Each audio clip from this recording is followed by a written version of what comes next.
السلام عليكم. في هذا الفيديو سوف أقوم بشرح طريقة إعادة ضبط إعدادات هذا الراوتر المتنقل لأورنج. فهو راوتر متنقل، يعني يحتوي على شريحة سيم هنا.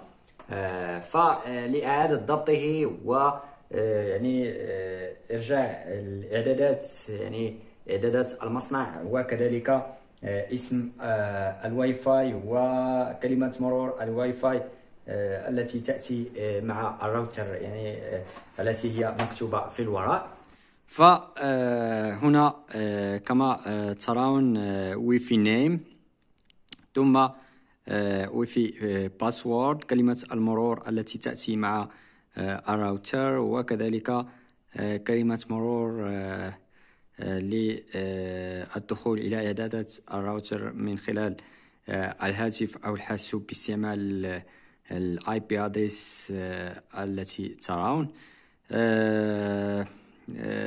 هنا. لضبط إعدادات الراوتر كما ترون هنا إلى جانب مدخل السماعة أو مدخل الهاتف توجد هنا على يمينه يعني زر، تظهر هنا ريسيت كما ترون ريسيت.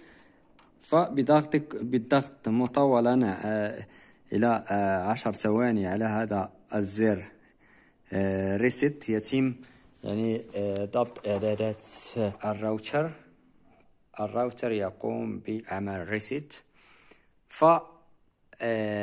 الآن الراوتر، حتى وإن كنت قد قمت بتغيير كلمة المرور أو اسم الواي فاي أو كلمة الدخول إلى إعدادات الراوتر، كلها سوف تحذف وسوف يسترجع الراوتر إعداداته الأصلية، وكذلك كلمات المرور الأصلية التي يعني مكتوبة هنا في خلف الراوتر.